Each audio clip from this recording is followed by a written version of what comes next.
One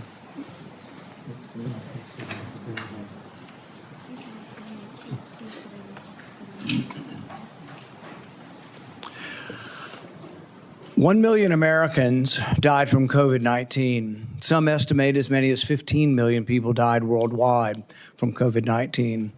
Publicly, Anthony Fauci promoted the theory that the virus arose naturally, while privately, he was well aware of a mountain of evidence suggesting the virus originated in the lab. The American people deserve answers. The American people deserve to know why dangerous research was funded by NIAID in a totalitarian country, in a lab that lacked acceptable safety standards. The decision to fund dangerous gain-of-function research in Wuhan, China, will likely go down in history as perhaps one of the worst public health decisions. Frankly, the American people deserve an apology. I hope today, Dr. Fauci, will come clean, admit it was a mistake to fund dangerous research in China, admit that the risk of this dangerous research exceeded any possible benefits, ask forgiveness, and pledge to help our government devise safeguards so a man-made epidemic never happens again. Instead of an apology, you have for years avoided responsibility.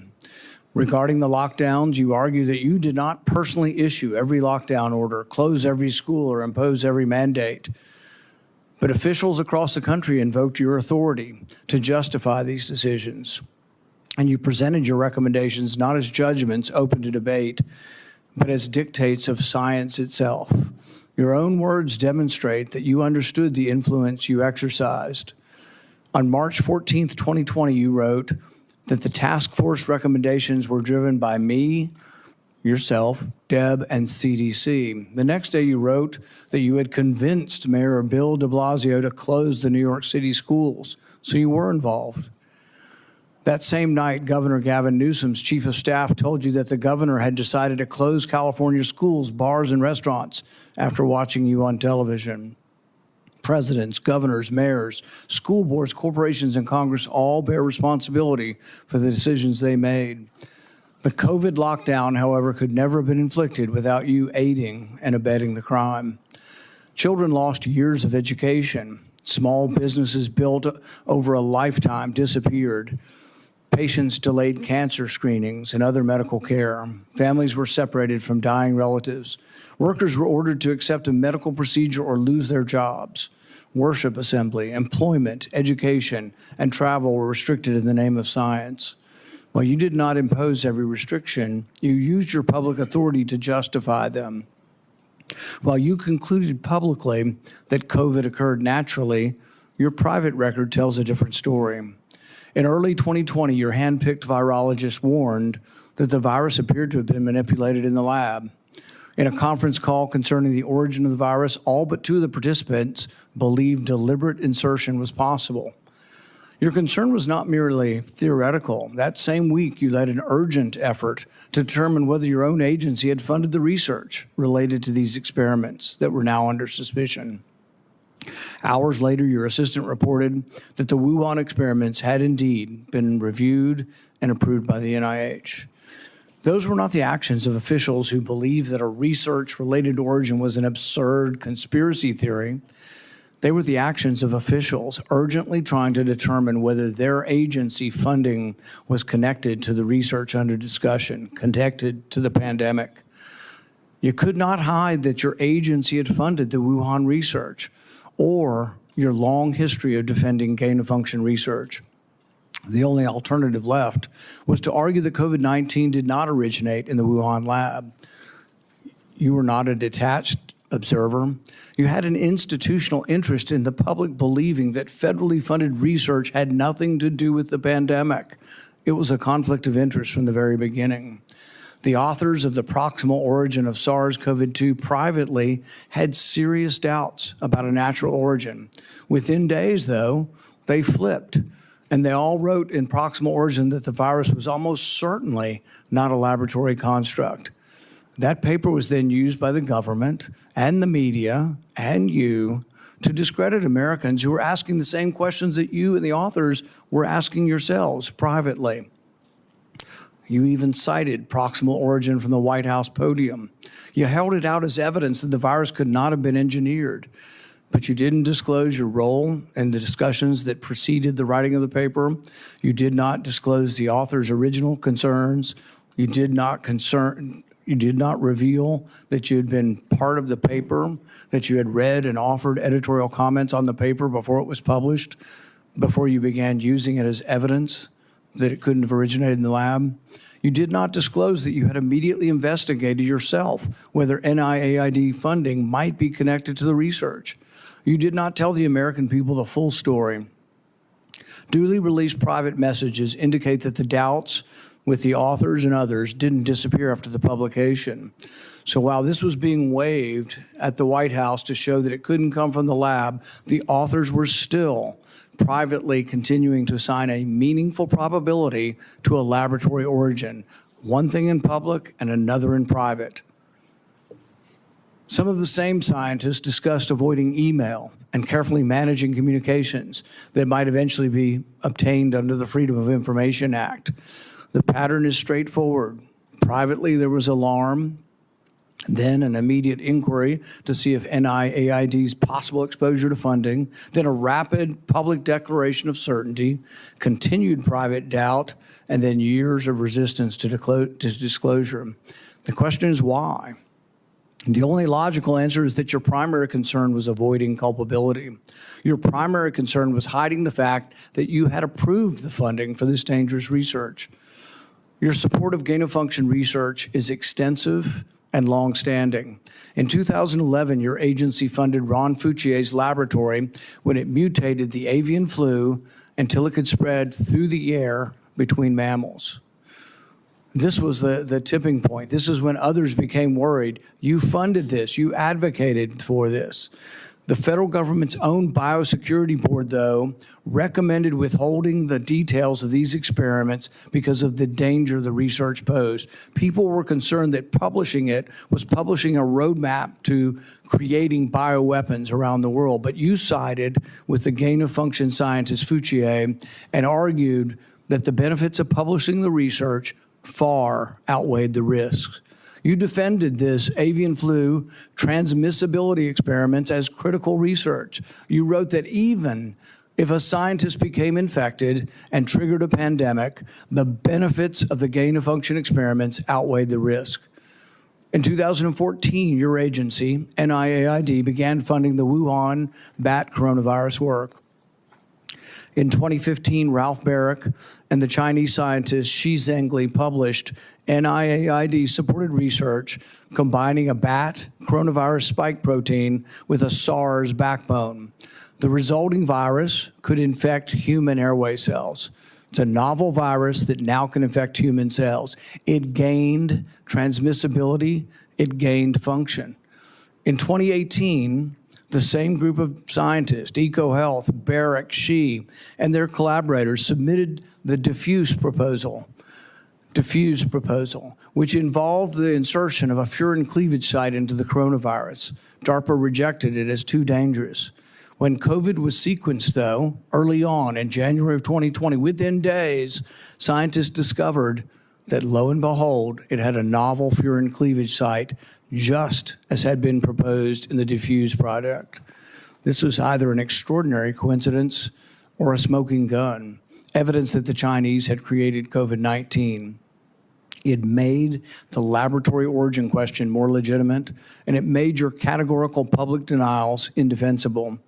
On May 11th, 2021, you told the Senate, the NIH has never, ever, and does not now fund gain-of-function research in Wuhan, in the Wuhan Institute of Virology. When I gave you the opportunity to correct the record, to reconsider the statement, you responded that you had never before lied to Congress.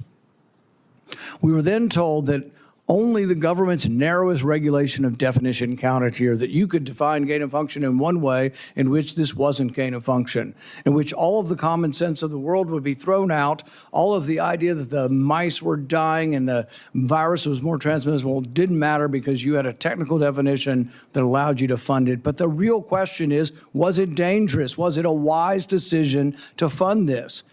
And you haven't deviated from that. You've never admitted that it could have been a mistake funding this research in China. The American people weren't asking for a semantics debate over what is gain of function. They were asking, does common sense say this research was dangerous in Wuhan? They wanted to know whether their money-funded experiments in Wuhan that made bat coronaviruses better able to infect humans. The answer is yes. They wanted to know whether NIAID adequately supervised their work. The answer is no. When you defended this research, you described its benefits in the broadest terms. But when Congress demanded accountability, you hid behind the narrowest possible definition. You can't have it both ways. Your conduct concerning federal records raises further questions. It is a crime to destroy federal records. Yet our investigation reveals your assistant diligently reported that she deleted tons of emails. In 2024, you testified that you did not delete federal records. Who's telling the truth, you or your assistant? The committee has obtained repeated instructions from you telling federal officials to delete communications. On February 2nd, 2020, one day after Origin's call, you told Francis Collins, please delete this email after you read it. The committee asked for your voluntary cooperation to come today. Your appearance had to be compelled by subpoena. You're here today under duress. You're here today because of the court ordering it. President Biden issued you a sweeping pardon extending back to 2014, the same pardon he gave to his son Hunter. A pardon may protect a person from criminal prosecution, doesn't rewrite history. It does not erase documents. It does not convert a misleading statement into a truthful one. And it does not prevent Congress from establishing what happened. There will be another pandemic. There will be another crisis. And there will again be officials who insist that uncertainty must be hidden for the public's own good. They will demand obedience. They will invoke science. I am the science, as though it were a commandment. They will argue that government officials cannot be questioned because questioning them would undermine public trust. They have it backwards. It is secrecy that destroys trust. It is arrogance that destroys trust. It is censorship that destroys trust. And it is the refusal to admit error that destroys trust. That loss of trust may be your most damaging legacy. Trust can't be ordered. It has to be earned. No scientist is above scrutiny. No government official is beyond accountability. And no public servant has the right to treat the suffering of millions of Americans as a footnote to his preferred version of history.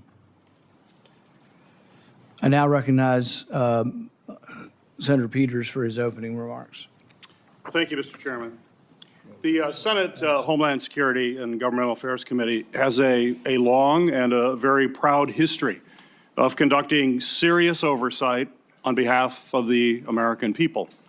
When this committee has been at its best, Democrats and Republicans have worked together to investigate complicated issues, to follow the facts wherever they may lead, and produce recommendations that actually strengthen our nation's security and improve government functions. That bipartisan tradition has produced meaningful work following Hurricane Katrina, the January 6th attack on the U.S. Capitol, failures at the Secret Service, and countless other matters. Unfortunately, today's hearing is the latest step in the chairman's sharp departure from that long tradition. This hearing appears to be a culmination of months of biased and selected efforts by the majority under the guise of a committee investigation to basically legitimize a predetermined conclusion that was reached years ago. In 2021, the chairman has called for today's witness to be fired, to be arrested, accused him of leading cover-ups and conspiracies. He has even featured the witness prominently in fundraising emails and on the cover of his book. He has also called for the cancellation of the witness's security detail, despite the fact the witness and his family have received numerous credible death threats.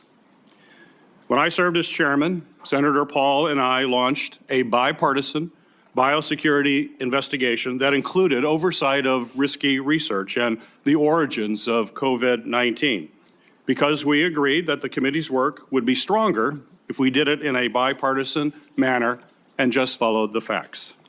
That was and continues to be an area of legitimate and certainly needed oversight.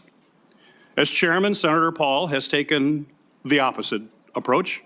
He has abandoned longstanding practice by blocking minority participation in committee oversight actions and has chosen to selectively release committee records that the minority has never had any access to in order to support his pre-drawn conclusions. The chairman has repeatedly excluded committee's minority and withheld documents and evidence from members that are entitled to receive them, disregarding longstanding Senate rules and committee precedent that have preserved the credibility of our oversight in this committee for decades. I have raised these concerns directly with the chairman because it's not just what we investigate that matters, but how we conduct that investigation. That also matters. One-sided investigations designed to validate predetermined conclusions do not serve the American people who sent us to actually uncover the truth and to solve problems. I wrote to the chairman requesting that he adhere to committee rules. But instead of addressing concerns that I raised, he removed part of the committee's website from the public view. This move not only prevented the public from being able to view those lists of concerns, it adds serious questions about the desire for transparency and legitimate oversight of this matter. But what makes today's hearing particularly disappointing is not simply the chairman's actions, but what we could be using this committee's true and time oversight responsibilities to accomplish. This committee has not held its annual threats hearing at all in this Congress. We have not held a budget hearing for the Department of Homeland Security. There are important hearings that we would have the opportunity to discuss as to how to strengthen our Homeland Security across the board. No hearings on those topics. Instead of focusing on the national security challenges that we are facing in our country right now, today's hearing looks backwards, revisiting questions this committee has already examined, including through bipartisan work that Senator Paul and I conducted together when I served as chairman of this committee. But rather than building on that work to strengthen our preparedness against future disasters, we are instead relitigating the past. COVID-19 exposed serious deficiencies in our nation's public health infrastructure. We know that. More than 1 million Americans lost their lives, and this committee should absolutely continue to examine how we can better prepare our nation against future biological threats. Those are the kinds of forward-looking, life-saving questions that will help our nation be better prepared to protect the health and the safety of Americans when the next emergency occurs. Unfortunately, at this precise moment, we should be strengthening our capabilities. The Trump administration seems to be doing everything in their power to actually weaken our capabilities. The administration has hollowed out the public health workforce. They have fired, pushed out, and cut funding for public health personnel, shrinking the CDC workforce by a quarter. Thousands of experienced scientists have left government service, and with them has gone critical institutional knowledge that cannot be easily replaced, certainly not quickly replaced. The administration, thanks to political operatives like Russell Vought, has slashed or illegally withheld funding for life-saving medicines and cutting-edge technologies that let us rapidly develop them during an emergency. Mr. Vought is now further politicizing the federal grant-making process, proposing to subject all federal grants, including those for disaster relief, housing development, and cancer research, to the whims of political appointees, not nonpartisan experts. All of this has left the American people more vulnerable to infectious disease threats, and we are already tragically seeing the consequences. Staffing and funding cuts have slowed the federal, state, and local response to ongoing outbreak of a foodborne parasite, which has sickened thousands in my home state of Michigan, as well as across the country. At the same time, the administration cuts to global health programs and international partnerships have greatly reduced our ability to contain dangerous diseases like Ebola before they spread to our shores. We should be examining whether our federal health agencies have the personnel and the resources they need to effectively prevent, detect, and respond to these threats. We should be asking how to strengthen our biodefense efforts to deter our adversaries and prevent biological attacks against our country, and how our government can better coordinate and communicate during public health emergencies. These are the kinds of forward-looking matters that are worthy of this committee's time. Instead, we are here continuing the chairman's year-long focus on one individual. History tells us, unfortunately, another pandemic is all but inevitable. The question is whether Congress and this committee will work to better prepare our country for it, or continue looking backward while our public health infrastructure crumbles around us. That is the hearing that we should be having today. Unfortunately, I fear the intent of this hearing is only meant to further a purely partisan agenda and it will not make Americans safer. Thank you, Mr. Chairman. The accusation that the committee has denied access to the minority to records is categorically false. This is the most transparent investigation in the history of Congress. We actually created a website, and we put all of the information on the website. It continues to operate. The reason it hasn't been accessed is no Democrat ever signed up for it. Not one Democrat. We told them the access. They never asked for the access code. They haven't been on the website because they have not cared about the investigation. It's a practice of this committee to swear in the witness. Dr. Fauci, please stand and raise your right hand. Do you swear that the testimony you will give before this committee will be the truth, the whole truth, and nothing but the truth? So help you God. Dr. Anthony Fauci, you are recognized for 5 minutes for your opening statement. Mr. Chairman, Ranking Member Peters, members of the committee, I served at the NIH for over 54 years, 38 of those as director of the National Institute of Allergy and Infectious Diseases. Over that period, I proved that I believe in and respect the value of legitimate congressional oversight. In fact, I testified before and/or briefed Senate and House Senate and House committees well over 200 times over those 38 years. During and after the COVID pandemic, I have appeared multiple times for hearings in the Senate and the House, usually under oath, and sat for several days-long transcribed sworn interviews, answering questions about the very issues that are now the subject of this hearing. However, given Senator Paul's obvious obsession with calling for my prosecution, his repeated slanderous comments about me, and recently his publicly releasing my unredacted personal diary aimed at embarrassing and intimidating me, the only conclusion I can reach is that the sole reason he is calling me before this committee is to get me to say something, anything, that could vindicate his repeated public pledges that I end up, in his words, quote, behind bars, unquote. Any reasonable person who has followed his unhinged obsession with me would readily come to the same conclusion.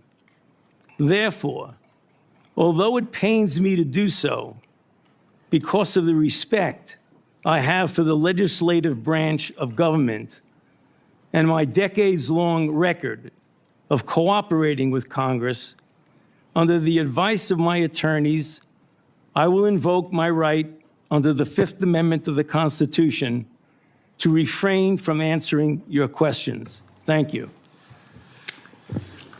We will now begin a round of questioning. Dr. Fauci, your testimony today is compelled by a lawful subpoena. As you know, it's a crime under 18 U.S.C. Section 1001 to knowingly make a material false statement to Congress, with a penalty up to 5 years of imprisonment. Understanding that you are under oath, the American people would like to understand your reasoning, your rationale for why you chose to fund the research in Wuhan.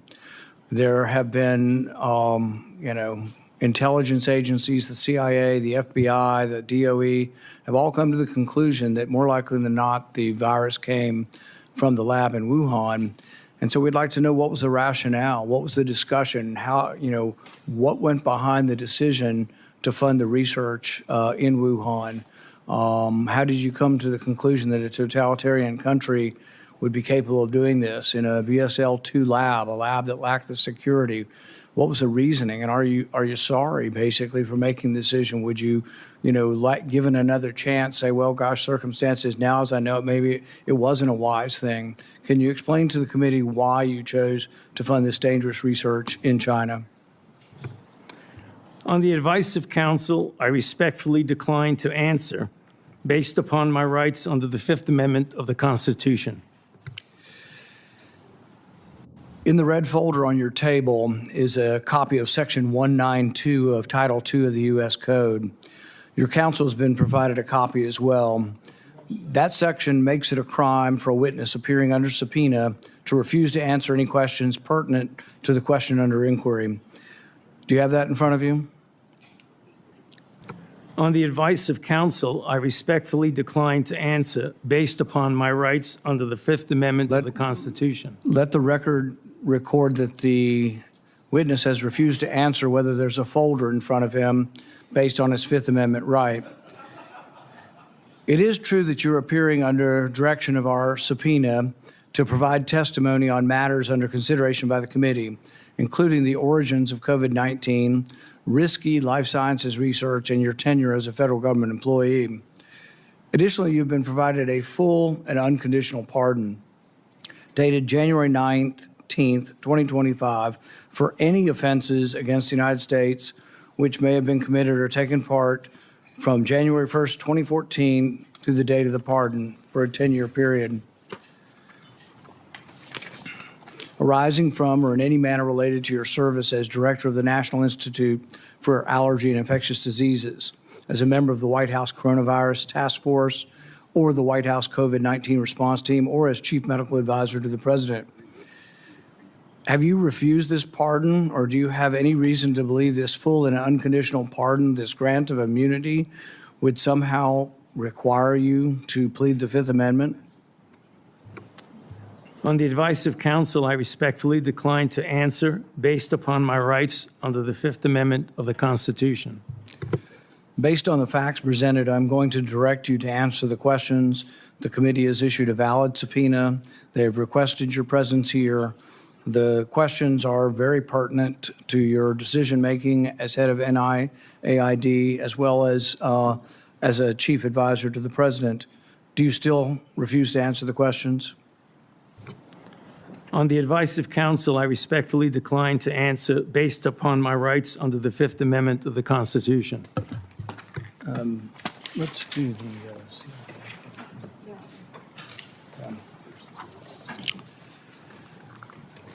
Dr. Fauci, were you ever made aware of gain-of-function research on monkeypox being conducted at the National Biodefense Analysis and Countermeasure Center, NBAC, at Fort Detrick?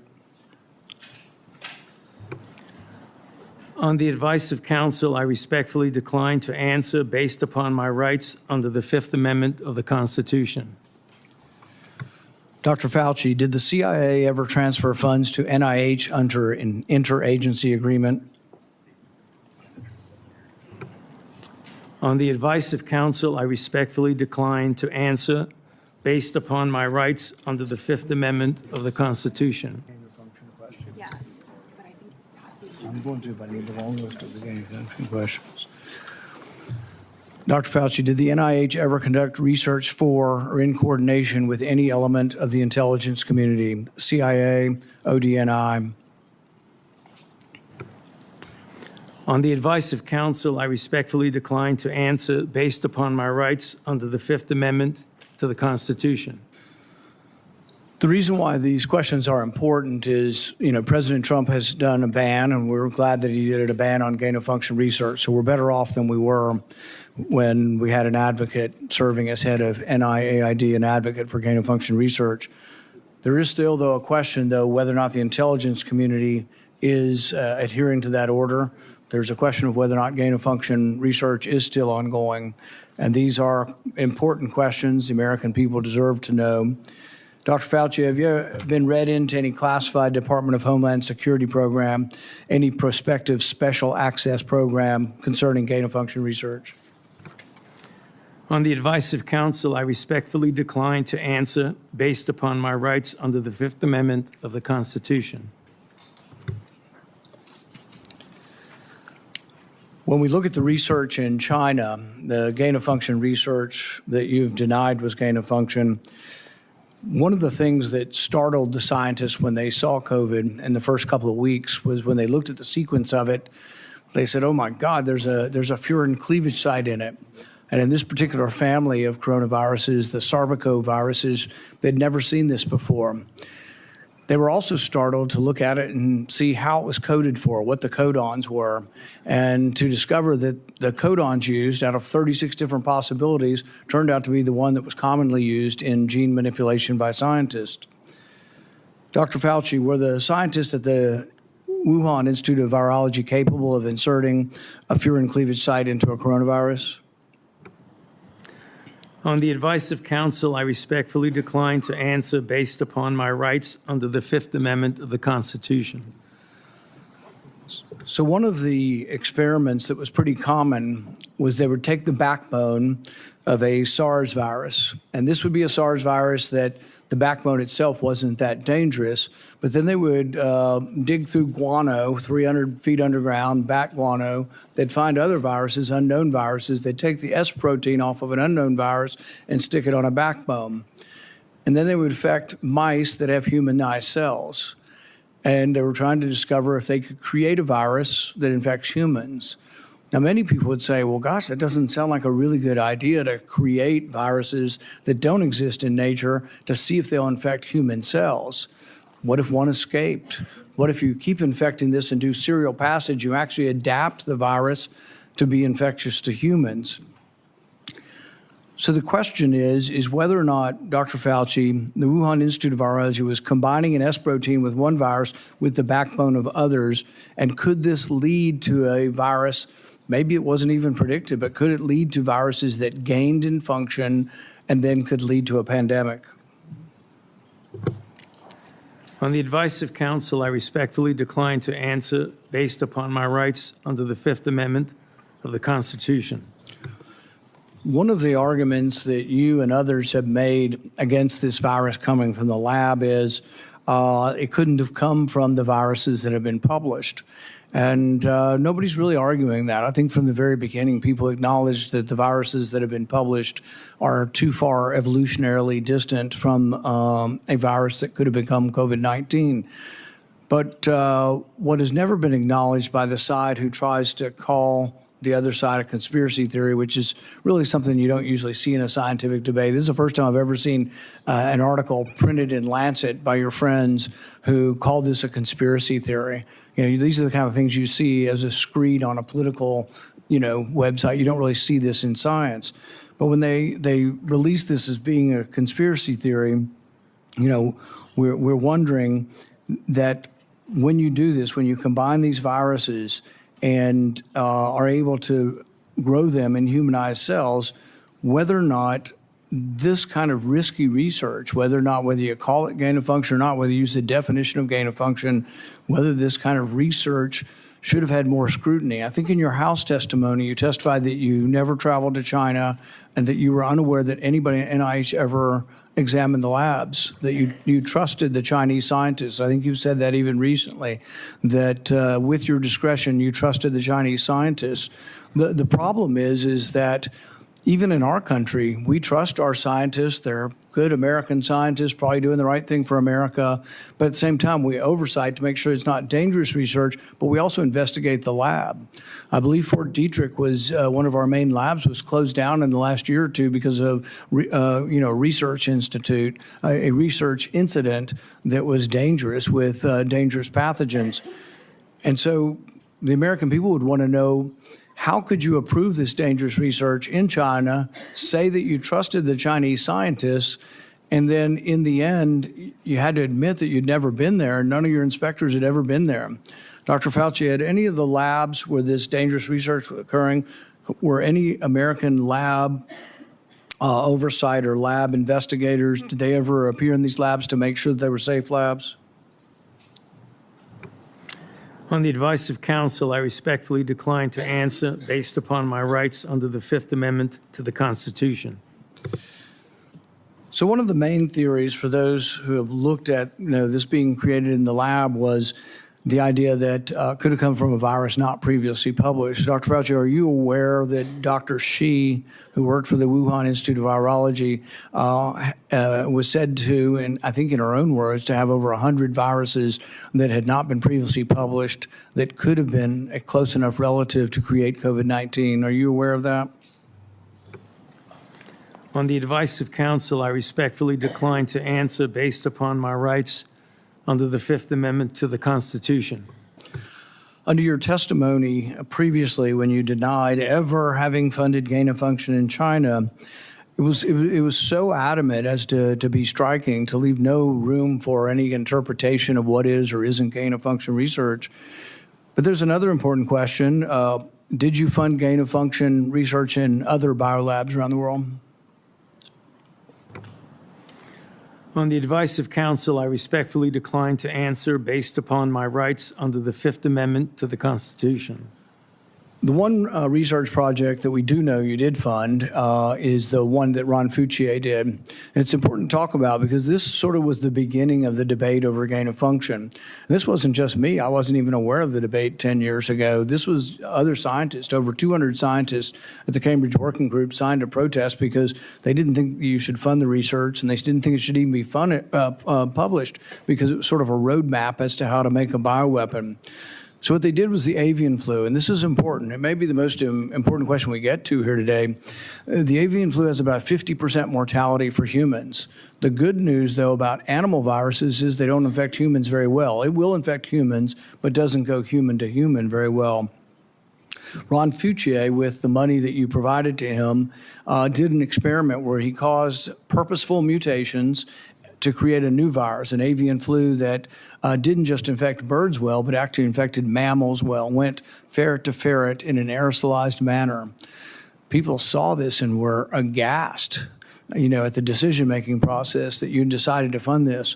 But this is when, the debate came about, and you wrote in support of this in the Washington Post, and you said, even if a scientist is bitten, even if a pandemic should occur, the knowledge is worth the risks. Do you still stand by that? Would you like to qualify at all whether or not the knowledge of gain of function is worth the risks, particularly in this case, since we now know 15 million people died worldwide? Many people believe this came from the lab. Do you think that the risks really are worth the benefits for gain of function research? On the advice of counsel, I respectfully decline to answer based upon my rights under the Fifth Amendment to the Constitution. Yeah. All right. We're going to finish with this question, and it's based really on that statement, that general statement in your support for gain of function, the idea that the benefits outweigh the risks. So there are many other people who disagree, and they aren't politicians or not. I don't know what party they're in. David Relman is probably one of the most esteemed, and he is a scientist at Stanford. He, I think, has classified clearance. He's been a consultant to our government probably for a decade or more. And he's written about this publicly. He says the opposite. He said that the risks of this research do not outweigh the benefits. He said the risks, we shouldn't do it. Richard E. Bright, who's been involved in this debate for 2 decades, says the same thing. Says we really shouldn't be doing this at all. There's a quote also by If the Kevin Esfelt quote, is that at the very end?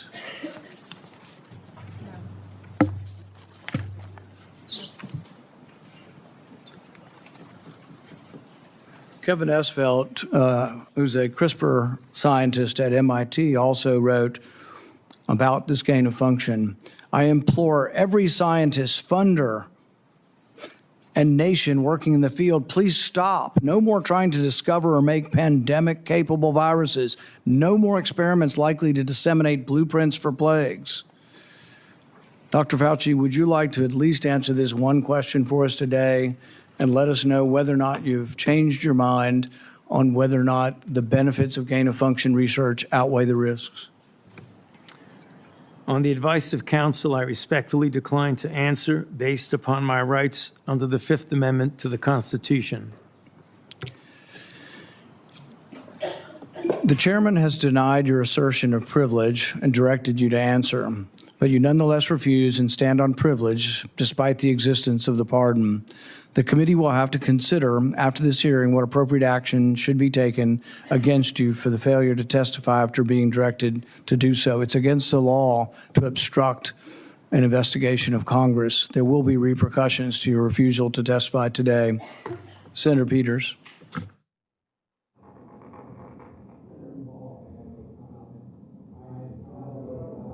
You're not recognized. You're not recognized. If you are unruly, you will be removed from the proceeding. You are not recognized, and you are not recognized, sir. Sir, you are not recognized. You are not recognized. Security, we'll hold off. But you will respect these proceedings. You were told not to sit at the table. You insist on sitting at the table, and we told you you would not be recognized. You are not invited here for testimony, sir. You are being disruptive. Would you behave this way in a courtroom? No, because the judge would put you in jail. I can't do that today, but I can have you escorted from the premises. So I would say, sir, sit quietly and don't say another word. I said, sit quietly. You are not recognized. Another word and you're gone.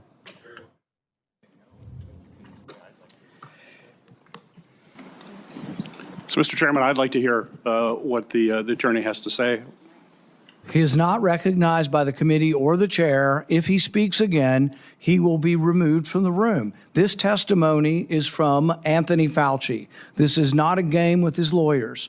He can advise. His lawyers can give him advice. He's got a half dozen here. They're all allowed to talk to him. Yes. All right? Yeah. But the attorneys are not recognized. In fact, the attorney was told not to sit at the table, and he's not obeying that recommendation. There's a row behind you, sir. That's where you were told to sit, and you're not. And now you're disrupting the proceedings. And so, look, this is the way Anthony Fauci wants to be remembered, for a lawyer not listening to the rules. That's the way you want to be remembered, and that's what you're going to do. You are not recognized, sir. Security, please remove him from the room.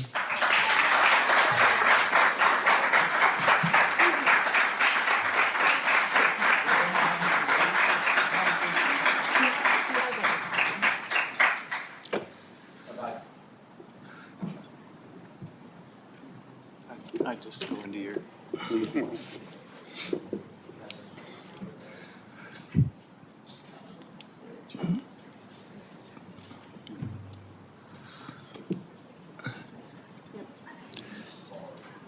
Let the record state that Dr. Fauci will still have the advice of the other half a dozen attorneys that he brought along today. Senator Peters. Thank you, Mr. Chairman. The COVID-19 pandemic is not the first or the last public health crisis to impact our nation. In December 2022, I released a report that identified significant failures in our federal government's preparedness and initial response to COVID-19. This report contained 17 key findings. It's a very large report, which I have right here. It contains 17 key findings and corresponding recommendations, including the need to invest in sustainable domestic manufacturing capabilities for critical medical supplies, build the infrastructure needed to surge testing capacity for infectious diseases, and robustly fund public health emergency preparedness and responses across all levels of government. Unfortunately, multiple administrations, including the current Trump administration, have failed to fund or to reform our health preparedness. This is something that I would hope the committee in the future would investigate. It needs to be taken a look at. It also feels like a new public health threat is hitting us every month. There's a foodborne parasite affecting thousands of people in Michigan and across the country, and our federal agencies still haven't fully pinned down the source of that outbreak. Measles cases in this country are at the highest they've been in 35 years. More children are getting sick and even hospitalized from this preventable disease. Over 1,000 people have died from the Ebola virus in Africa, and we don't know how widespread this crisis actually is. We have a hantavirus scare on a cruise ship, and though it hasn't made headlines in the way that the screwworm threatening our food security has, I remain concerned about bird flu that is also spreading and could one day cause a pandemic. This is also something this committee should be investigating and holding hearings on. Since January 2025, the Trump administration has taken a number of actions to drastically weaken our ability to fight infectious diseases and biological threats that endanger Americans. These actions are both incomprehensible and are also inexcusable. They include slashing funding for public health and infectious disease research, canceling contracts for cutting-edge vaccine technology, shutting agencies responsible for tackling infectious diseases around the world, firing thousands of federal employees with keeping our communities and our medicines and our food supply safe, and injecting political appointees in what should be non-political grant-making functions. That is something this committee should be looking at. I could go on. I could go on all the topics that we need to be looking at moving forward to protect this country. We're not doing that in this committee. That's what this committee was designed to do. It's what it has done throughout history. It has done it in a bipartisan way. We should get back to that and think about the future of this country and keeping this country safe. When a crisis like COVID-19 strikes, we have an obligation to examine what went right and what went wrong to provide accountability for the American people. Congress certainly has done that. Between the House and Senate, nearly 20 different committees, including this committee, as I mentioned, have conducted oversight of the COVID-19 pandemic, conducting transcribed interviews, holding dozens of hearings, and released more than 10 reports. Today's exercise, unfortunately, is a stark departure from those largely bipartisan, legitimate efforts. The chairman has shut the minority out of participating equally in these efforts, withheld information, selectively released documents, actions that completely undermine the credibility of this investigation. I will enter a record without objection, Mr. Chairman, a letter that I sent to you that detailed all of those areas that we have concern with and where we were shut out. Without objection. We'll provide other details as well. I think today's hearing, unfortunately, does real damage. It's tempting to turn one person into the scapegoat for a crisis that hundreds of officials across both the Trump and the Biden administration were responsible for handling. And it does so in a way that people that are facing death threats. This is only going to, unfortunately, deter other scientific experts from public service to understand that this is what they would have to go through as they provide their advice to us. We're not going to make our nation safer, and I hope that we can restore by doing these kinds of activities, and I hope that we can restore our legitimate bipartisan oversight that's going to help strengthen our public health and pandemic preparedness and other homeland priorities. That's what this committee needs to focus on. It hasn't the last year and a half. Let's hope it does in the future. Thank you, Mr. Chairman. Senator Johnson. Thank you, Mr. Chairman. Dr. Fauci, I hope the American people listen very carefully to Chairman Paul's opening statement. I think it's a stunning indictment of the actions you've taken that have been so destructive to global health. I certainly understand why you needed a pardon. I certainly understand why, on the advice of counsel, you're not answering any questions, because I think it would be almost impossible for you to answer the questions truthfully without really demonstrating what you did, your culpability, self-incriminating. We have, all of us has prepared a lot. I've been deluged with questions to ask Dr. Anthony Fauci. There are so many legitimate questions that deserve answers, and now you're not willing to provide those answers. So with my limited time, I'm going to talk about things that my investigation have revealed that have not been adequately answered and, quite honestly, haven't been adequately covered by the legacy media. I'll kind of combine the questions into kind of one, but you know, I certainly, let's put up the last COVID chart.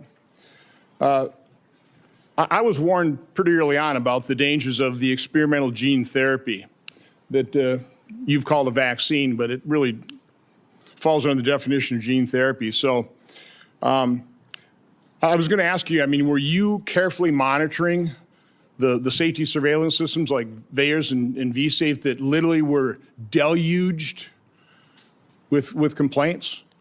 You know, currently, worldwide, there have been almost 1.7 million adverse events reported to the VAERS system.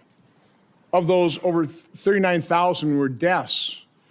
And of those deaths, 24% occur on the day of vaccination within 1 or 2 days. 24%, which, by the way, just happens to be the same percentage that a Rasmussen poll pointed out the American public believe 24% of the American public believe they know somebody who died of the experimental gene therapy. So again, I was certainly interested in asking you whether or not you were following this as carefully as I was. It was not my responsibility to follow safety surveillance systems, but I did.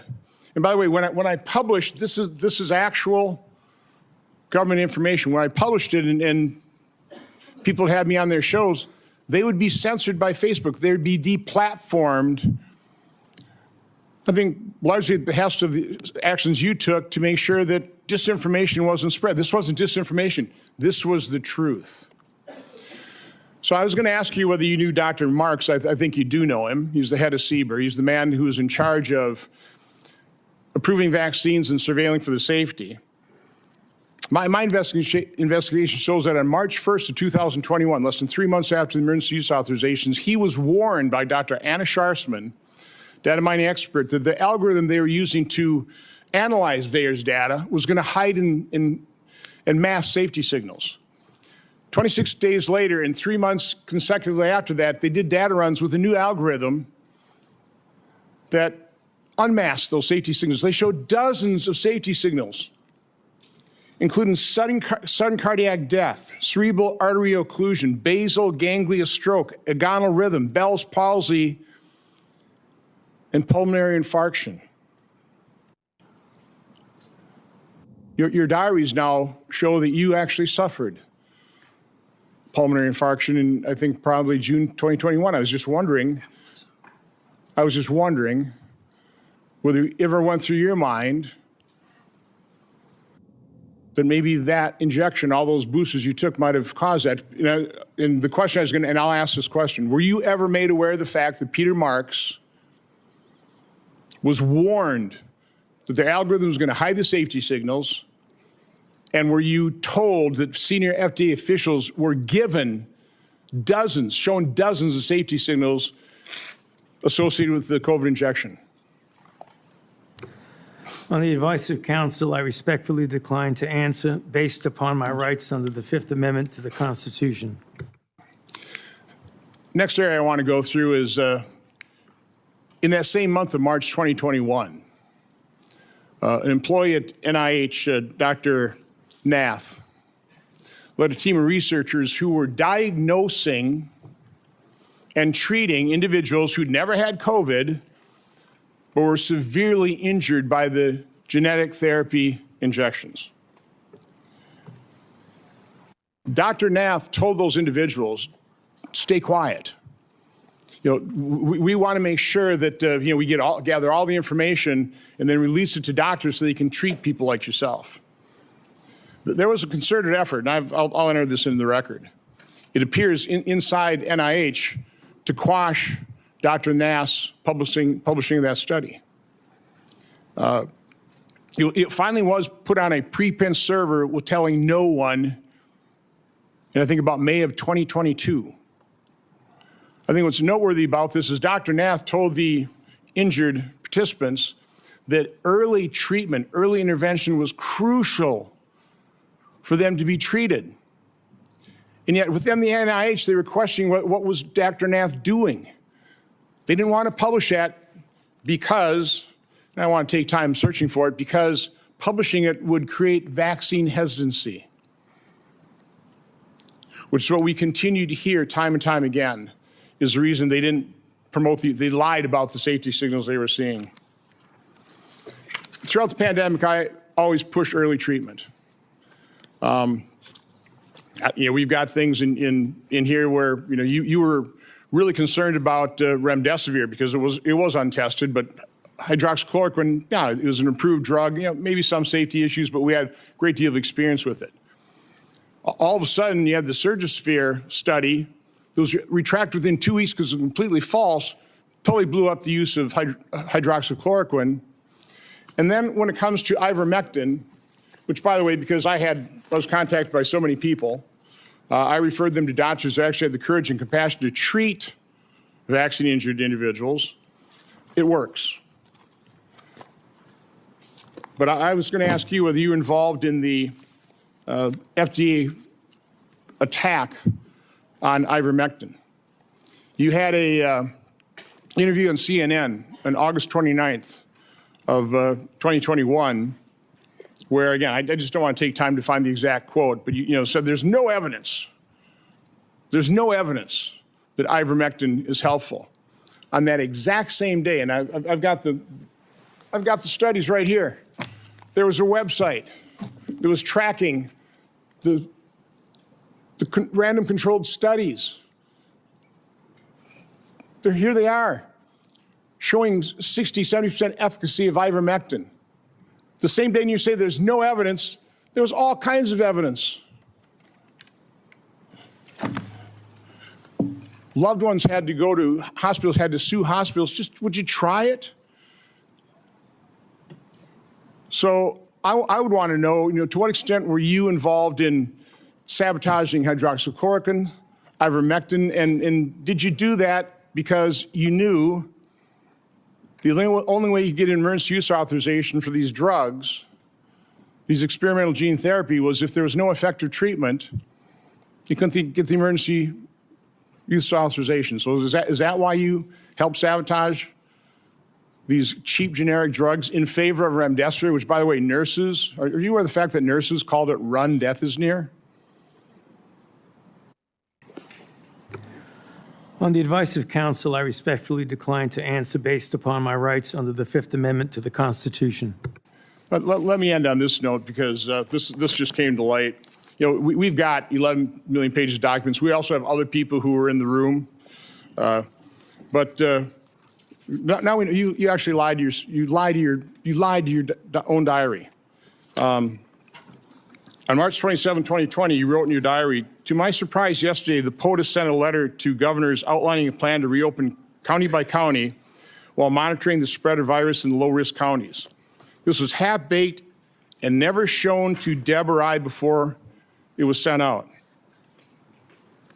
So we have evidence that, in fact, you were fully aware of it and certainly approved, if not authored it. So I was just simply asking you, is that true? Did you literally lie to your own diary? Did you know of that letter sent out to governors about reopening county by county? And again, Mr. Chairman, I'd ask you to ask the witness to just answer that one simple question. On the advice of counsel, I respectfully decline to answer based upon my rights under the Fifth Amendment to the Constitution. Thank you, Mr. Chairman. Senator Hassan. Thank you. Dr. Fauci, I want to start by thanking you for more than 50 years of service to this country at the National Institutes of Health. And it is unfortunate that you have been put in the position that you are in today. And it must be enormously frustrating to know that this hearing is designed to entrap you. It must be very frustrating for your attorneys to hear the chair's mischaracterization of the legal issues and posture that impact your decisions at the witness table today. Meanwhile, I was going to ask you a series of questions about things that are relevant right now to the people of the United States about the state of public health in this country. Since President Trump took office in 2025, more than 4,500 cases of measles have been reported. That is more cases in the year and a half since Donald Trump has been president than were reported from 2000 to 2024 combined. Children are dying because there has been increased vaccine hesitancy, fueled by Robert F. Kennedy Jr., the Secretary of Health and Human Services, and frankly, his entire administration. Thousands of people in the United States of America have been sickened by a foodborne parasite, and the outbreak is nowhere near under control, as staffing at the FDA and other critical public health entities has been slashed by Russell Vought and Elon Musk. Last year, the National Institutes of Health awarded 201 fewer grants compared to the previous years. 207, I am corrected, compared to previous years. As those grants were either canceled or delays, especially at the beginning of the Trump administration, I can tell my colleagues what the impact was on people in New Hampshire, on scientists in New Hampshire, on clinical trials in New Hampshire where people's cancer treatment was interrupted because Elon Musk and Russell Vought know better,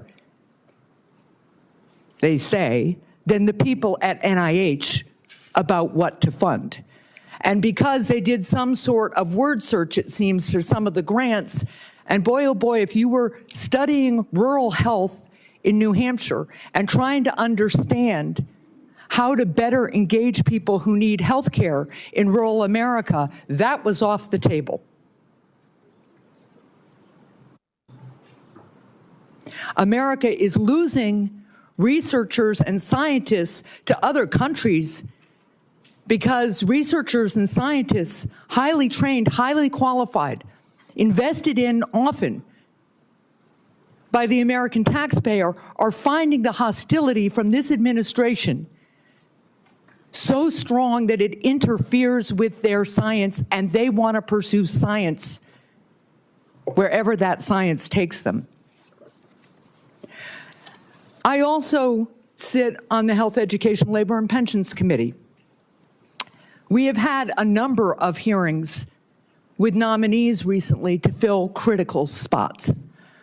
One of those nominees is Dr. Erica Schwartz, a brilliant woman, medical degree, biomedical engineering degree. I think she also told us she has a law degree and a master's in public health. She was a two-star admiral in the United States Navy, an experienced doctor. And yet, when I asked her if she would push back at Secretary Kennedy, if he instructed her to suspend the promotion of the flu vaccine as he did at some point in the last few months, there's an email to prove it, she couldn't answer that question. She either could not, would not, or had been bullied into evading a question about whether she, as the director of CDC, would stand up to Secretary Kennedy, the most unqualified Secretary of Health and Human Services this country has ever seen, and more than unqualified, somebody who pursues conspiracy theories, degrades people with disabilities, and continues to promote disproved science. That's the state of health care and public health in this country right now, not to mention the $1 trillion or so of cuts to the Medicaid program that is decimating health care in my state and decimating it around the country, not to mention the refusal of my colleagues and this administration to extend critical tax cuts for people who are trying to afford insurance on the Affordable Care Act.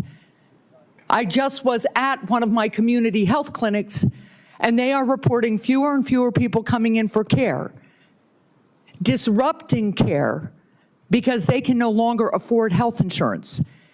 And that is impacting, of course, the revenue stream to the community health clinic, their ability to hire and pay people, their ability to take care of their community. That's what I wish we were having hearings about in this committee and in the Health Committee. That's what I wish we were trying to address in a bipartisan way. But instead, we are here in an attempt to entrap you because you had a distinguished career trying to put Americans' public health first. With that, I yield. Senator Lankford. Mr. Chairman, thank you. Dr. Fauci, thanks for coming today. I know you're invoking your Fifth Amendment right, which you have the right to be able to do constitutionally, but thanks for coming and be a part of this. There are a lot of issues and a lot of questions that have come up, and hopefully in some day in the future, we'll be able to get all this clarity to be able to pull together. There were over 1 million Americans that died from COVID. You know that well. You were tracking the numbers literally every single day, those affected and those that died from the earliest days. There are a lot of lessons that we've got to learn from this, that we should put into history to be able to determine what happens in the future. How do we respond in the future? How do we deal with something like this again? It was uncharted territory for everyone.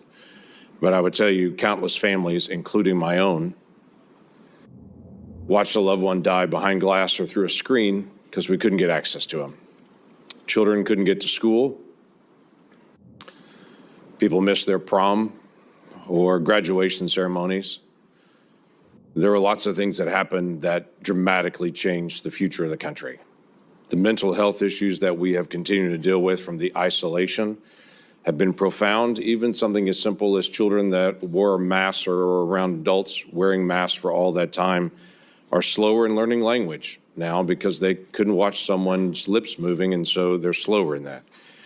Amazingly enough, churches and places of worship were forced to be closed down. There were even churches that met where the pastor preached in the parking lot and the congregants all met in their cars with windows up, and police came and scattered them and said, "You can't be here." The simple act of social distancing became an issue. As everyone guessed, what's the right distance to be away from someone else? Literacy rates have declined. All these things are results, not to mention the loss of lives and the health experiences that have been out there for many Americans. So there are legitimate questions. I wanted to be able to raise some of those, to be able to walk through some of this, because it has been very, very challenging. As we've gone through some of your notes and your diary and other things that are out there, we're trying to be able to pull bits and pieces of things to be able to learn lessons. On May the 6th, 2020, you wrote at that time, I had a conversation with Robert Redfield, who, as you know well, was then the director of CDC, about the fact that greater than 1 million children worldwide have missed their measles vaccination because of the shutdown. You stated, this is terrible and needs to be addressed, since on that basis alone, there would be far more excess deaths from measles among children than coronavirus deaths among children. I need to bring this up to the TF, the task force. Did you ever have an opportunity to bring up the potential of measles deaths among children and an infection rate going around the world from measles based on the fact that so many children would not get their measles vaccine because of the shutdown? I'm sorry, Senator, but on the advice of counsel, I respectfully decline to answer based upon my rights under the Fifth Amendment to the Constitution. That is your right to do. One of the big issues that's really coming up is on the lab issue. This was greatly discussed about whether this came from a lab or whether this came from nature. There are obvious issues and differences between the two to be able to know this. You had a lot of conversation on this. Scientists around the world were in conversation on this. There were different statements that you even made in your private notes and your public notes on it. In January the 26th of 2020, this is before we had our first tragic death of coronavirus in the United States, you wrote, "It now appears using epi data that the genomic data, the first infection was in early December and was not connected to the market," which was the big rumor that was out there, is this wet market in China. We know the market was not the source, it was the amplifier. On January the 31st, you wrote about a phone call. You wrote, "The people on the phone felt the mutations around the furin cleavage site of the spike protein could not have occurred naturally, since it would require an evolutionary jump that they found nowhere in bat isolates. They bring up the possibility this could have been deliberately inserted and either accidentally released or deliberately released by a crazy person in the lab, the former being the most likely." February the 1st, same year, 2020. This is, again, still before our first death. There was not total agreement about the likelihood of deliberate insertion. Ron said he was sure that this could occur naturally, and we should not waste our time and divert our effort to pursue this. This is expected of him, since he was the original gain-of-function person with Yoshi. Also, Christian was with Ron. The rest felt deliberate insertion was possible, and given the fact that Dr. Jingling Shi at the University of Wuhan has been working for years in gain-of-function in coronaviruses to allow adaptation of the spike protein to bind to the human ACE2 receptor, we could not let this go. That's a remarkable statement for February the 1st of 2020, when there hadn't even been the first death here, but we knew something was moving. You knew well that something was moving. You identified February the 1st before any of us had ever heard of the Wuhan lab, not only the Wuhan lab in the conversation, but literally the scientist that you named in your own notes, the lead scientist that was there. It's interesting to me on that. And the questions I was going to ask you was just your background and knowledge about the Wuhan lab and Dr. Shi and all the details. I'm aware of where you have been on trying to be able to plead your Fifth Amendment right, which is your right to be able to do. But I also want to be able to find out some facts to be able to help us for the future on this. The Lawrence Livermore National Laboratory in May of 2020 put out a classified document that has only been recently unclassified on this, that had this statement: "We assess all the necessary conditions for an accidental release of a laboratory-modified coronavirus, specifically a coronavirus adapted to recognize human cell receptors, were present at the Chinese Wuhan Institute of Virology in mid to late 2019. Now, the question that I had for you is, this is May the 27th of 2020. This is the report that most people will see, is this. I have clearance. I serve on the Intelligence Committee. I've actually read this complete document unredacted. My concern is, were you given the ability to see this document unredacted? Based on your position, were you able to see this and to be able to get this information? I could see it, and I know what's here. Everybody else just has their conclusion at the beginning of it, not this. My question to you was going to be, did you have access? Because it's important for the future that people in your position do have access to this kind of information and insight. Is there any way you could answer that question? Were you able to give access to this data? On the advice of counsel, I respectfully decline to answer based upon my rights under the Fifth Amendment to the Constitution. You wrote on January the 26th of 2020, "We should be allowed to send our CDC epidemiologists to China to work with them so they could see the data firsthand." You also wrote in February 12th, 2020, that you had great concerns about the World Health Organization because it depends greatly on China and, as you stated, often bows to them. Now, this is a really important issue that we've got to resolve for the future. It's not just our cooperation with Chinese scientists, it's our acknowledgement that China covered up their data, wouldn't allow our scientists to be able to come in. They cleaned up the wet market. They cleaned up the other areas. They wouldn't allow you to get access to all the other scientists that are there, including their health records what happened to them, or even all the sequencing that they had done in advance. For the future of our research and our cooperation with any scientist around the world, I think it's really important that we resolve, if we're going to fund research and cooperate with you, we've got to have certain things from you. If things go sideways, we've got to have access to all information in all places. You were noting not only that China was affecting the World Health Organization and that China was bending them to their will, and so the World Health Organization was putting out data that you saw, at least at that point, as being from a Chinese perspective, covering up what was going on. But you also noted we weren't able to get access to all this information.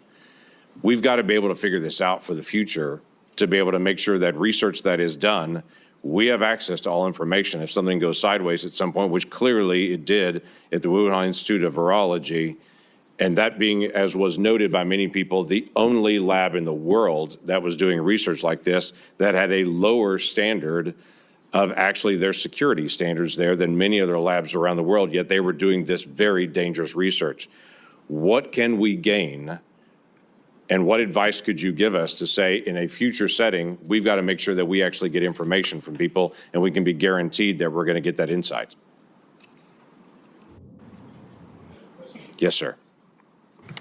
On the advice of counsel, I respectfully decline to answer based upon my rights under the Fifth Amendment to the Constitution. I yield back. Senator Blumenthal. Thank you, Mr. Chairman. I want to go back to the dark days of the coronavirus pandemic, one of the darkest days or times in our history. Hospitals were overflowing. Navy medical ships were docked in the Hudson River. Emergency rooms were forced into unprecedented triaging during the worst week of the pandemic, which happens to have been the last week of President Trump's first term. More than 25,000 Americans died of COVID-19. Easy to forget those dark days. But for the past 18 months, the Trump administration has been engaged in a campaign to rewrite this history. And today's proceeding, I fear, is part of that effort, one of the darkest days in our Senate's history. The Trump administration has launched a baseless set of smears against vaccines that help pull us out of that public health crisis, vaccines that are undoubtedly President Trump's greatest accomplishment. It has slashed funding to local public health departments that were on the front lines of the pandemic. And those healthcare workers are heroes. It has disparaged those heroes as woke or wasteful. And it has used a politicized Department of Justice to target the researchers who helped us track and understand the novel virus. Today's hearing is another page in that playbook, sadly, tragically. Dr. Fauci, you've spent 5 decades in public service, including nearly 4 decades in leadership at the National Institutes of Health, helping to conquer COVID-19, but also HIV, swine flu, Zika, Ebola, and other epidemics with real-life results saving human lives. Put aside all the flowery rhetoric that we hear in the United States Senate. Dr. Fauci has saved lives, as have public health officials in the United States and throughout the world. And today, we are demeaning and degrading their life-saving service. Republicans are eager to rebrand you as a villain in order to distract from their own failure to protect Americans from soaring healthcare costs. They've been rising astronomically in the last couple of years, and from unsafe food, which has caused cyclospora to spread, and resurgent measles as a result of the anti-vaccine policy. This hearing is the culmination of a years-long crusade, which started more than 6 years ago when Dr. Fauci dared to contradict President Trump. The campaign to vilify you, Dr. Fauci, is just one part of this larger campaign against science and facts, a campaign that has made Americans less safe. It is shameful that in a country like ours, a dedicated public service like Dr. Fauci has experienced persistent threats to his life since the pandemic because of the lies that are told about him. His attorney has been gagged, thrown out of this hearing room. But he has written a letter to the chairman that is an explanation for the reasons why Dr. Fauci is, in fact, invoking his constitutional right. It is a right. And I would ask that this letter from David Schertler and Danny Onato be made a part of the record if there's Without no objection. His attorney has also issued a statement within the last half hour, I believe, that sets forth, again, the reasons that he is here to help protect his client's rights. And I would ask that that statement be made part of the record as well, Mr. Chairman. Without objection. Let's be very clear. The Fifth Amendment is a right of everyone appearing before an authority like this one. It should be respected. And the reason that Dr. Fauci has invoked it, in the words of his attorney, quote, during and after the COVID-19 pandemic, Dr. Fauci appeared at least a dozen times for congressional hearings in the Senate alone in answer to questions about the very issues on which you purport to seek information. He has been thoroughly transparent and consistent in providing factual information to Congress, and he is deeply familiar with the processes and protocols of sharing information with the legislative branch. And then referring to the chairman, this years-long public crusade against Dr. Fauci makes one thing clear. This is not a serious effort to seek information from Dr. Fauci in a transcribed interview for a valid legislative purpose.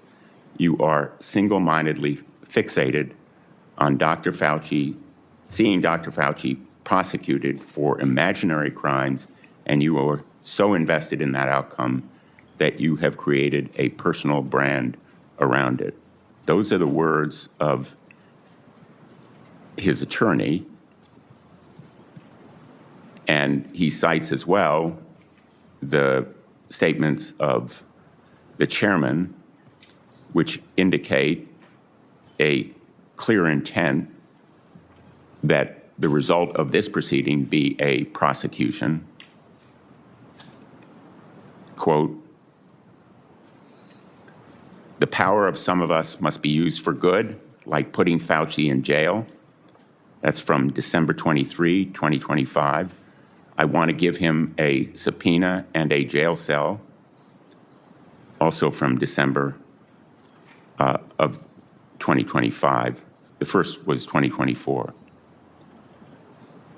Those kinds of statements by the chairman of a committee in tweets certainly provide a well-founded fear that the proceeding underway is simply an effort to trap Dr. Fauci in some kind of criminal wrongdoing. That is not the purpose of a congressional hearing, not the valid purpose of a congressional hearing. During some of the dark days in this body,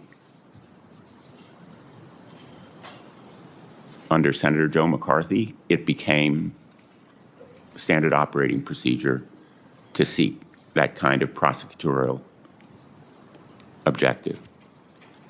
We should not be part of a rerun of that kind of effort.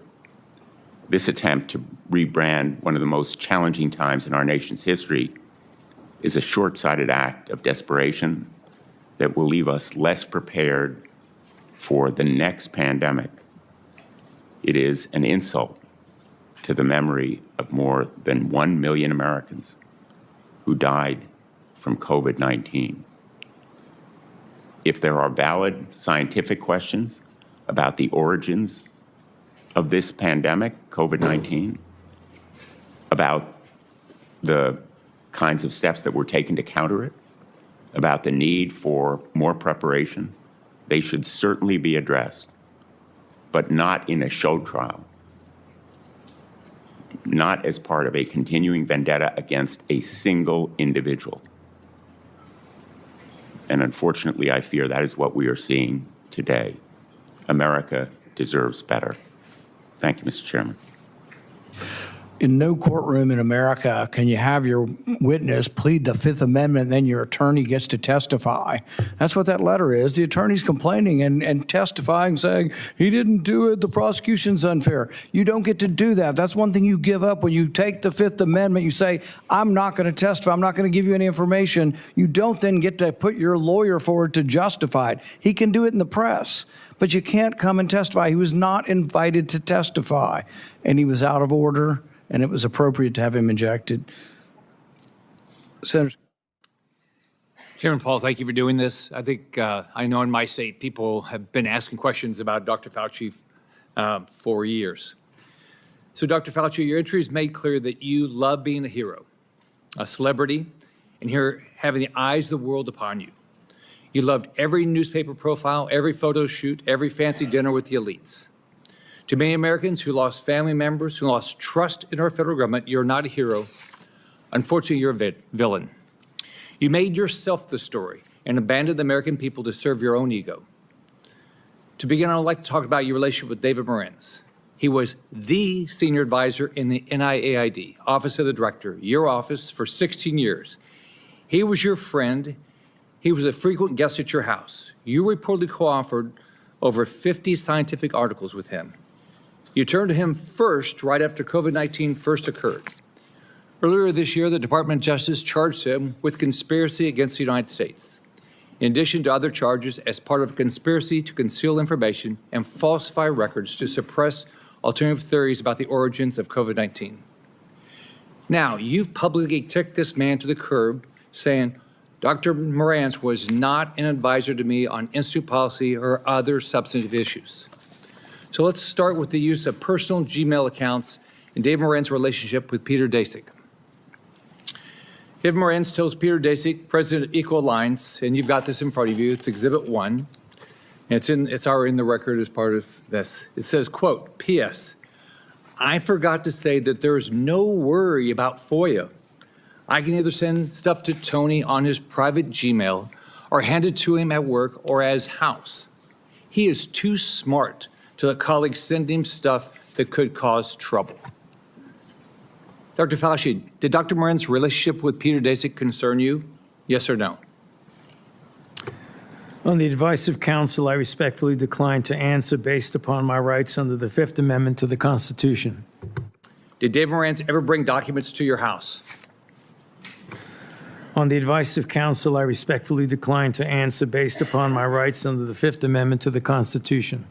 Did you ever receive a text about your work at NIAID to your personal cell phone? On the advice of counsel, I respectfully decline to answer based upon my rights under the Fifth Amendment to the Constitution. Did any text about your work at NIAID that went to your personal cell phone ever become part of federal records? On the advice of counsel, I respectfully decline to answer based upon my rights under the Fifth Amendment to the Constitution. Did you maintain a personal email account while serving as director? On the advice of counsel, I respectfully decline to answer based upon my rights under the Fifth Amendment to the Constitution. Did you ever receive work-related communications on that Gmail account from David Morenz? On the advice of counsel, I respectfully decline to answer based upon my rights under the Fifth Amendment to the Constitution. Did you preserve any work-related communications on that Gmail account from David Morenz? On the advice of counsel, I respectfully decline to answer based upon my rights under the Fifth Amendment to the Constitution. Did David Morenz ever provide you with documents outside of those two ways that would violate NIH policy for FOIA compliance? On the advice of counsel, I respectfully decline to answer based upon my rights under the Fifth Amendment to the Constitution. Now let's look at two other communications. You emailed Dave Morantz on January 26, 2020, quote, "It is important that I speak with you tonight. Please call me at home." This is the part of Exhibit 2 that you have in front of you. This email is sent the same day, the exact same day you write in an internal document, quote, "Now we know the market was not the source, it was the amplifier," unquote. Would you call the origins of COVID-19 a substantive issue? On the advice of counsel, I respectfully decline to answer based upon my rights under the Fifth Amendment to the Constitution. Did you discuss COVID-19 origins with Dave Morantz on this phone call? On the advice of counsel, I respectfully decline to answer based upon my rights under the Fifth Amendment to the Constitution. Now let's take a closer look at the last time you testified before Congress. This is part of what you have in front of you as Exhibit 4, which is part of the record. In June 2024, you testified to Dr. Morantz, quote, "Was not an advisor to me on institute policy or other substantive issues.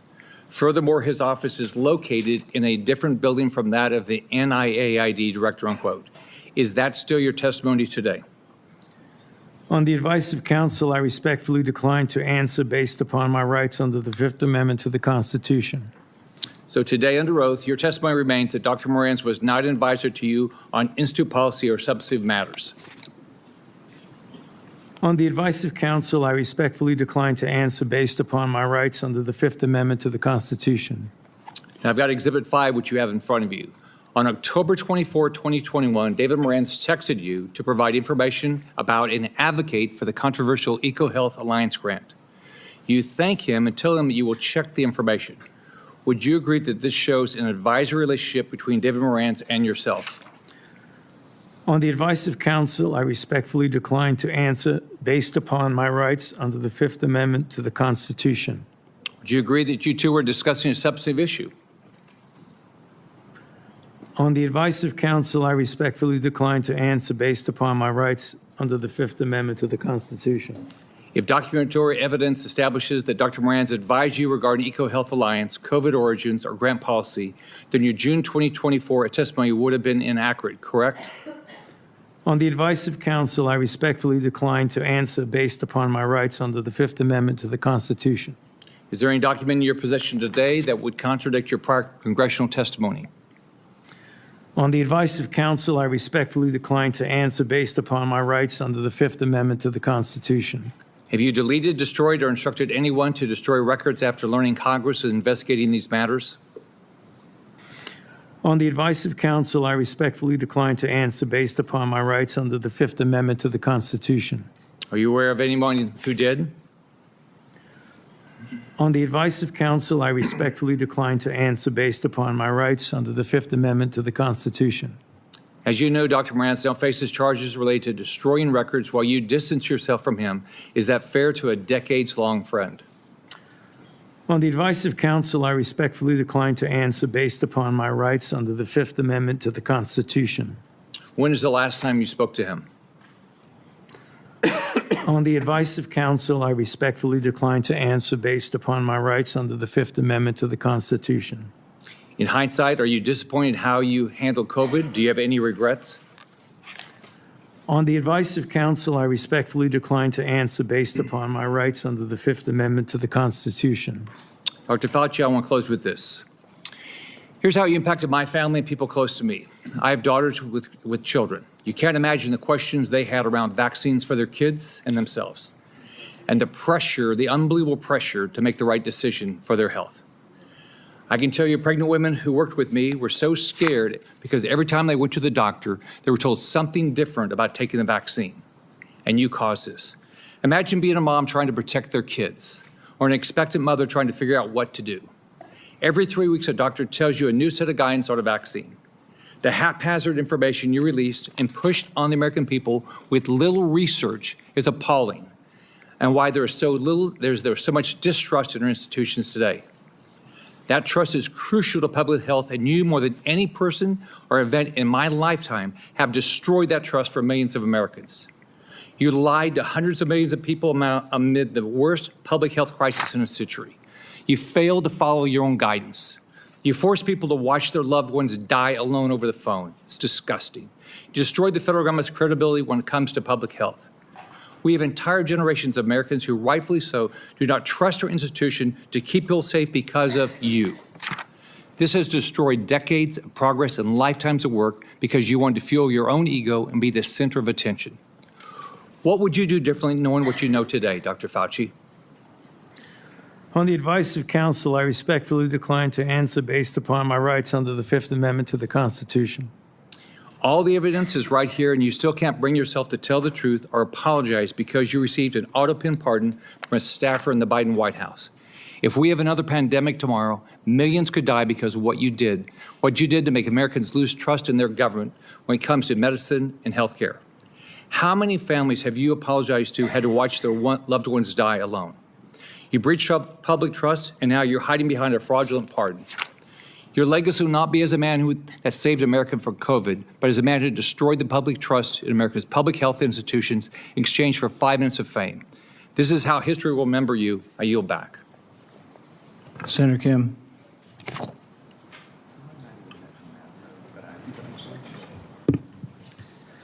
Thank you, Dr. Fauci, for coming on out in front of this committee. I know it's not what you would want. It's not what you deserve. I just want to say and start by just saying thank you to you for your service to this nation. I didn't know much about you prior to the pandemic. I came to learn about you from however many Americans did, but I also had the opportunity to talk to you and engage with you as someone who is a member of the Select Committee on the Coronavirus Crisis over in the House of Representatives. When I learned about your background, 38 years as the director of the National Institute of Allergy and Infectious Disease, appointed by President Reagan, served under 7 presidents, 4 Republicans and 3 Democrats. I admire that greatly. I myself had a chance to serve in the executive branch, serve in government under both a Republican president and a Democratic president. And I believe that we need more of that type of work, a place where we can understand our jobs not as coming from a place of partisanship and politics, but that of just public service. And right now, I feel the hyperpartisanship growing in this country in dangerous ways. I feel it much more present here on the Hill than I did back when I served as a nonpartisan career public servant at the State Department. And I worry about it. I worry about what kind of trajectory we're on as a country and what this causes when it comes next for public service and those willing to step up for our nation. And it's not just in the attacks, but we see it brought out with the cuts to funding, to the firing of federal workers, to the demonization of their motivations, people calling our public servants criminals, thinking that they are there solely to undermine others that are trying to engage. And I look at it right now. You know, it's not just that the people are being attacked, our public servants being attacked, but that it's undermining the very nature of the work of governance. You know, these cuts to HHS funding, to NIH funding, to the grants, cuts to the researchers doing the critical work to find cures and medicines.